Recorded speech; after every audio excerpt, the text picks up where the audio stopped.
Bonjour à toutes et à tous et bienvenue dans cette nouvelle vidéo. Comme à chaque fin de mois, on regarde ce qui va sortir le mois suivant. Donc là, on est fin mai, comme vous le voyez en bas à droite de l'écran, le 27 mai 2022, il est 15h22. Et donc, qu'est-ce qui sort en ce mois de juin? Et donc ce que je vais vous montrer là, c'est uniquement évidemment ce qui m'intéresse moi selon mes goûts. Je le dis à chaque fois, je sais que c'est évident, mais je préfère le préciser. Moi, c'est plus, voilà, ma chaîne YouTube, mon Instagram, c'est vraiment plus typé polar et thriller, mais je ne suis pas fermé si jamais il y a un truc qui me parle. Mais bon, 99%, ce sera ça quoi. Et donc voilà, ce sera des sorties polar et thriller concrètement. Ce que j'ai vu en premier, donc c'est la boîte à magie de Camilla Lackberg et Henrik je sais pas comment on dit ça, Fexeus, je ne sais pas. Donc avec la traductrice aussi Suzanne Joule. Donc ça sort le 1er juin 2022. Donc aux éditions Actes Sud, je vais vous lire ça vite fait. Qu'est-il arrivé à Tuva, une mère célibataire dont le corps dénudé et transpercé d'épée est retrouvé dans une boîte?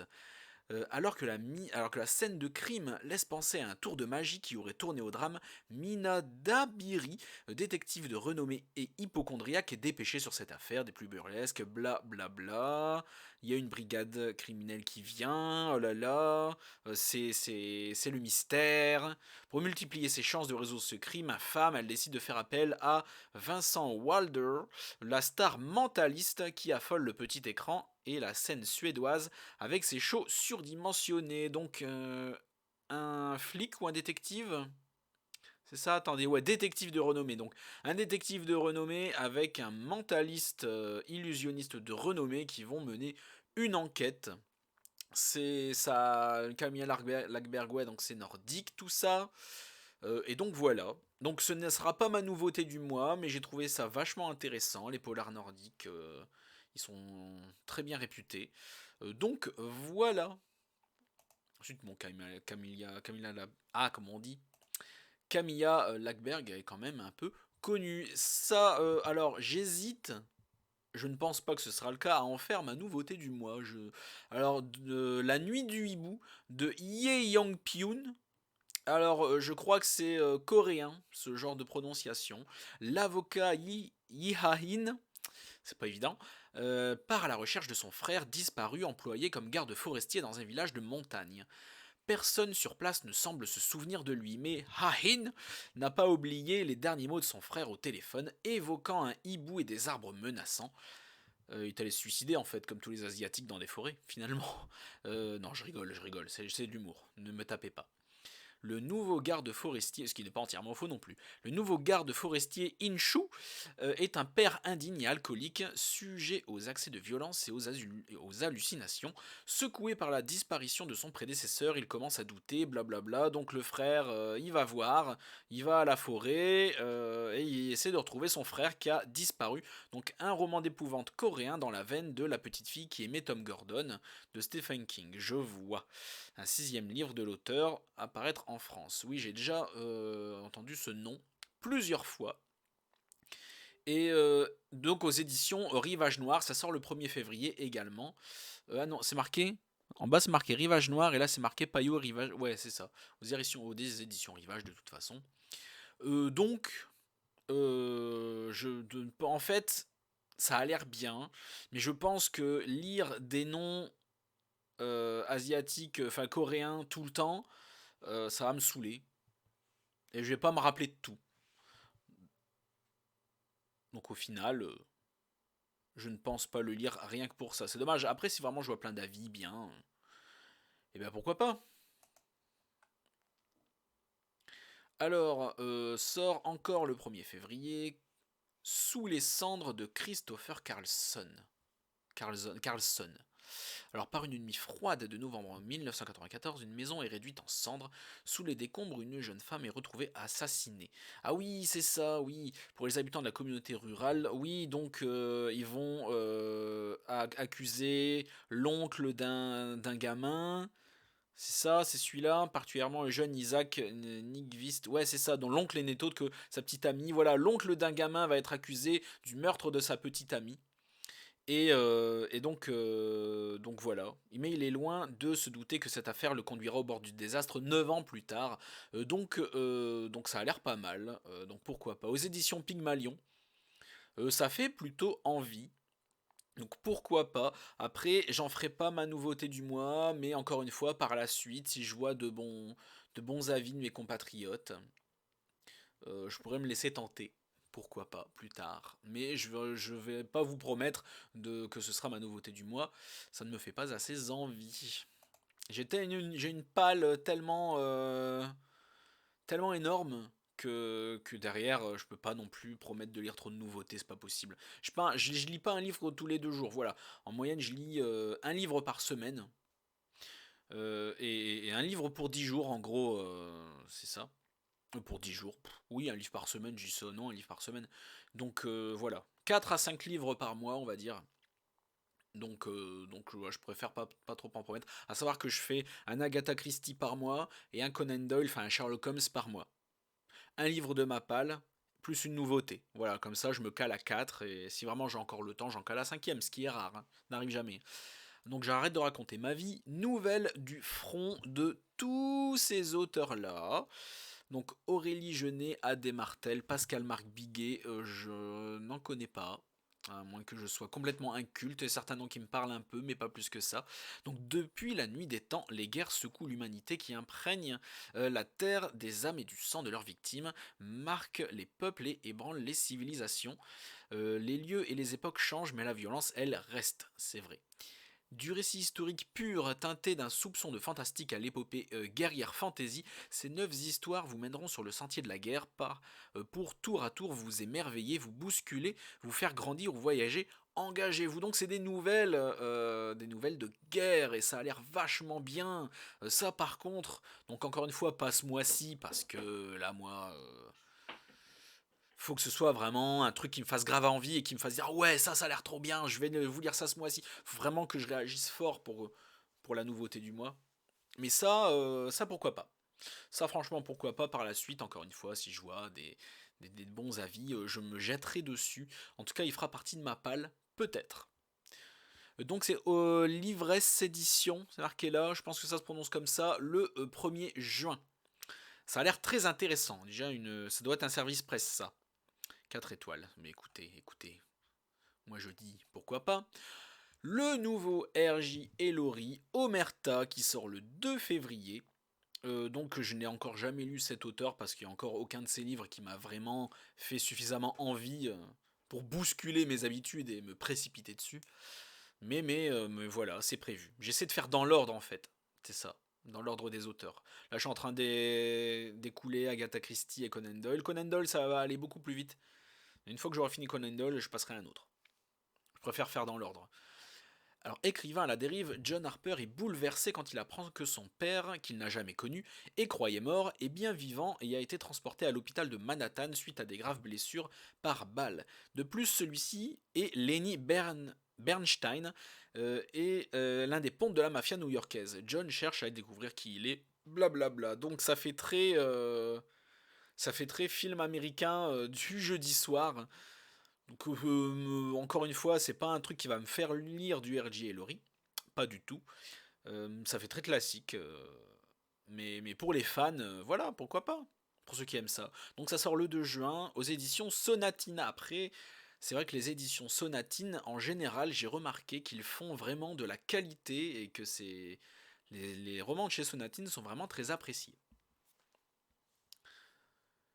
Au suivant, Un monde merveilleux de Paul Collies, donc aux éditions Hervé Chopin. Petite maison d'édition que je connais très peu, que je connais un peu, mais pas plus que ça. C'est pas ceux dont on entend le plus parler. Il m'avait pas parlé plus que ça. Je pense que je l'avais mis parce que ça collait, mais voilà. Octobre 73, dans l'habitacle de la Mercedes 220D, j'y connais rien Mercedes, moi. Intérieur cuir rouge. Le premier maréchal des logis, Daniel Sabre, géant à la moustache noire. Ah, c'est peut-être pour ça que je l'ai mis. Impeccablement taillé, et ça m'a fait penser à Poirot, hein. masque mal sa nervosité. Parti de Belgique le matin même, en plus il est belge. Le matin même, il doit rejoindre Lyon avant la nuit. Ah oui, c'est le mec, il a une mission. Ça, je l'ai retenu parce que c'est pas compliqué comme résumé. Le mec, voilà, il a une moustache, il est grand, il est baraqué, il est belge. Il a une mission. euh, voilà, prendre une femme en bagnole, à l'arrière de sa bagnole, et faire absolument tout ce qu'elle te demande. Tout ce qu'elle lui demande, il le fait, il réfléchit pas, quoi. Et donc, euh, et donc j'imagine qu'elle va lui demander des trucs hardcore, qu'elle va lui demander des trucs chelous et tout, parce que sinon il n'y a pas de roman, si c'est pas intéressant. Et donc apparemment il va en chier, ça va être bizarre. Tout ça, que va-t-il se passer? Nous le saurons en lisant le livre, si ça vous intéresse. Donc ça sort le 2 février aux éditions Hervé Chopin de Paul Colise. Je sais pas si on dit Colise, Colisée, je ne sais pas. Je suis désolé si je prononce mal les noms, je le fais pas exprès, c'est pas de la mauvaise volonté. Le nouveau mot malo, c'est Summit ou Summit, je ne sais pas. Aux éditions de la Martinière, ça sort le 3 juin. Alors j'ai l'impression de dire février. Alors si je dis février, non, on est au mois de juin. Je suis désolé. Pourquoi je pense au mois de février, je ne sais pas. Je commence à avoir chaud et je préfère l'hiver, ça doit être ça. Non, non, juin. Alors, si jamais dans des dates précédentes j'ai dit février, je m'en excuse. C'est bien le mois de juin, hein. Voilà, on est au mois de juin. Voilà, je fais pas exprès. Donc à Nuuk, capitale du Groenland, Kanak Adriensen, le chef de la police locale, mi-inuit, mi-danois, particulier, est chargé d'organiser la première réunion de la Scandinavian Police Association. Les plus grands flics islandais, danois, norvégiens et finlandais se retrouvent à Kangerlussuaq, à l'ouest du grand pays blanc, pour sauver le Danemark. Ah ouais, donc en gros c'est un gros rassemblement de flics pour sauver le Danemark. Donc c'est la merde. Ils prennent les meilleurs flics de tout le pays. Ouais, je l'ai lu juste avant de faire la vidéo. J'ai repéré les livres. Donc ça va, c'est encore à peu près frais. Donc là, je me souviens que j'ai pas lu jusqu'au bout. Je me suis dit, ouais, c'est une association des plus grands flics des pays nordiques pour sauver un pays. Et ça a l'air d'être ça. Et donc, pourquoi pas, Momalo, voilà, pour les fans. Encore une fois, alors ce mec-là, Max Keys, Tremblay, donc c'est j'allais dire des true crime, hein, 10 histoires criminelles vraies et flippantes. Donc c'est un YouTuber, ce mec, c'est marqué là, spécialiste des true crime. Voilà ce que je disais, true crimes, aux millions d'abonnés. Donc je ne le connaissais pas. Est-ce qu'on irait peut-être pas voir sa chaîne YouTube, Mac Skiz? Attendez, on ouvre YouTube. C'est en live, c'était pas prévu. Donc en plus, vous voyez que je regarde mes lectures de l'horreur et le joueur du grenier. Alors, Mac. Voilà, on est là. Deuxième réponse. Alors, voilà. Aux millions d'abonnés. Ah oui, j'ai cru qu'il y avait un S. J'allais dire, c'est pas abusé, il en a qu'un de million d'abonnés. Non, non, je vais pas faire aller ça. Ok. Faites voir. Chaîne de True Crime en français, une histoire vraie tous les vendredis. Eh ben, vous savez quoi, les enfants? Je m'abonne officiellement à Max Keys parce que c'est intéressant, parce que j'aime les meurtres et les polars. Voilà, sous vos yeux ébahis. Euh... Oups là, on est un peu trop dans le futur. Et ben pourquoi pas, ça par contre ça m'intéresse vraiment. Ça m'intéresse vraiment, je dis encore une fois, je dis pas que ce sera ma nouveauté du mois, mais sans déconner, je pense pouvoir dire que je le mets dans ma palle. Et voilà. Donc 10 histoires criminelles. Je vais pas m'amuser à lire le résumé parce que c'est 10 histoires criminelles. Donc ça sort le 8 juin aux éditions Hachette. Hachette pratique, c'est marqué. Et donc ça a l'air très bien. 240 pages en plus, c'est 10 petites histoires. Ça, voilà. Ça se mange sans fin, j'ai envie de dire. 5 petits monstres de Chris Hargan aux éditions Marathon. En tout cas là c'est marqué Marathon. Résumé, donc ah oui c'est le double enlèvement voilà, d'adolescente, une nouvelle enquête pour Pierre Cyprien, l'originalité, officier de police judiciaire à Bordeaux. De rebondissement en faux semblant, il rencontrera Jade avec ses mystères, ses secrets. La jeune femme a reçu des mauvais, donc c'est très classique, moi ça me dit rien, ça... j'allais dire ça a pas l'air dingue, mais il n'y a rien qui se détache en fait. Y a rien qui me... Voilà, c'est une histoire de kidnapping. Qui a kidnappé, j'ai envie de dire. Quel est le lien, blablabla, des archives, ouais. Si ça vous dit, voilà, c'est 306 pages, ça sort le 9 juin, de Chris Argan, aux éditions Marathon. Donc j'en parle toujours parce que voilà, la couve est pas dégueu, voilà, ça fait très classique, voilà, ça a pas l'air d'être hyper original non plus, mais on n'est pas à l'abri d'une bonne surprise. C'est pour ça que j'en parle toujours. Pour moi, l'impression que ça me donne là, c'est que ça n'a pas l'air fou, mais ça n'a pas non plus l'air mauvais. Je veux dire, m'en faut pas non plus, c'est pas ce que je dis. Mais du coup, si vous l'avez lu, si un de mes compatriotes l'a lu en service presse, viens en commentaire me dire ton avis, parce que c'est toujours intéressant. Ça, c'est pareil, voilà, vous voyez, Les Nuits de la Bête de Max Clanet, ou Clanet, aux éditions LBS. Alors dans la ville, ouais, donc je l'ai mis parce qu'il y a des trucs sataniques et religieux. Je me suis dit peut-être que ça, au moins, contrairement à 669 de Giacometti et Raven, ça va tenir ses promesses. Oui, je clash Giacometti et Raven, j'en ai rien à foutre. Mais non, mais j'ai vraiment pas aimé 669. Il n'y a rien de satanique là-dedans, je ne vais pas revenir dessus. Mais dans la ville endormie, je vous lis le résumé, des femmes sont assassinées dans un crescendo de violence, de fureur et de sang. Donc ça, c'est intéressant déjà. Ces crimes abjects provoquent un vent de panique dans la population. La justice patauge, les habitants se terrent chez eux. Nathalie Coldert, jeune profileuse, non? C'est une femme, spécialisée en criminologie. Donc même pour une femme, on dit profiler, on dit pas profileuse. Il n'y a pas de mot féminin? C'est dommage ça. Il devrait y avoir un mot féminin pour tout, maintenant on est en 2022 quand même. Donc est appelée, donc en gros c'est la mère de Nathalie au secours, par les forces de police pour tenter de cerner le tueur, voilà. Classique. Il y a un meurtre, au secours l'enquêteur, elle se lance alors à la poursuite de pratiquants de messes noires, voilà, et de rites sataniques. Je me suis dit, ah peut-être que ça va peut-être être bien foutu. On ne sait pas. Aidé par les autorités religieuses ainsi que par... Ah voilà, en plus l'église l'aide. Ainsi que par les services spéciaux qui en... Donc voilà, donc je vais pas épiloguer, donc pourquoi pas, voilà. Si le côté satanique est bien, voilà, il a eu un avis. Donc ça sort le 15 juin aux éditions LBS, encore une fois. 5 étoiles, voilà. Donc cette personne a aimé. Donc ça a l'air d'être un service presse qu'il a eu ce gars-là. Bon. Oups. Non, c'est Epson, c'est mon imprimante, je suis désolé. Alors, Kotaro Isaka, donc Bullet Train, aux presses de la cité, donc de Kotaro Isaka. Ils sont 5 tueurs à bord du... Voilà, c'est parce que c'est encore un roman asiate. Là, ça a l'air d'être plus japonais. Parce que Kotaro, ça fait plus japonais. Isaka, tout à l'heure, c'était coréen. Donc, mettre en avant les polars et les thrillers asiatiques, c'est une chose qu'il faut faire. Parce que quand c'est bien fait, il n'y a pas de raison, c'est pas parce que c'est asiatique que ça ne doit pas être lu. Donc ils sont 5 tueurs à bord d'une... Ah oui, c'est une mère qui veut buter l'assassin de son fils, donc elle le file. Donc elle atterrit dans un train. C'est un adolescent de 16 ans qui a tué, qui a mis entre la vie et la mort son fils de 6 ans. Donc elle se pointe, elle suit le gars, elle va dans le train avec son flingue dans son sac. Mais sauf qu'elle va s'apercevoir après qu'elle n'est pas la seule dans le train qui est armée. Et voilà, et c'est ça les bails en fait. Donc que va-t-il se passer? Nous verrons bien.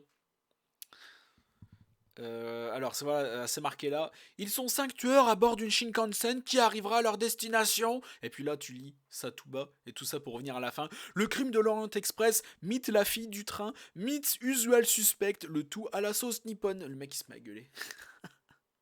Donc ça m'étonnerait que ce roman puisse rivaliser avec le crime de l'Orient Express. Ça m'étonnerait très fortement. Par contre, c'est pas très dur de le faire, de le comparer à la fille du train, parce que la fille du train c'est pas ouf. Et donc voilà, donc pourquoi pas, encore une fois, si je vois des bons trucs, il y a toujours moyen. Il y a toujours moyen s'il y a des chroniques ou des vidéos dessus qui me font envie. Et le dernier, le Maxime Chatham, qu'on sait pas comment ça s'appelle, qu'on sait pas si c'est la bonne date de sortie, qu'on sait pas ce que c'est, qu'on sait rien.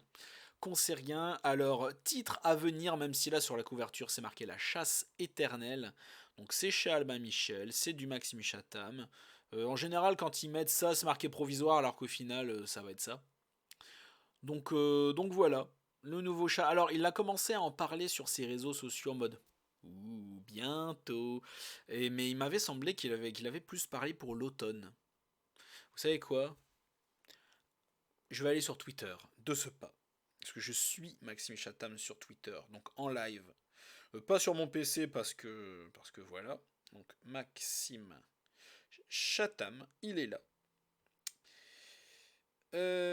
Alors, a-t-il parlé de son roman récemment? Je ne crois pas. Qui a envoyé un projet de couverture? Ah, le 18 mai, il parlait de son projet de couverture à son éditeur. Hashtag automne 2022, c'est ça que j'avais vu. Il a mis, voilà, pour son prochain roman, hashtag thriller, hashtag automne 2022. Pourquoi est-ce que Babelio a mis donc une date de sortie le 22 juin? Je ne sais pas. Si quelqu'un a des infos, n'hésitez pas à m'en informer, moi comme les autres, qui regardent la vidéo, en commentaire. Ça m'intéresse. J'ai été très déçu par son dernier, donc l'illusion.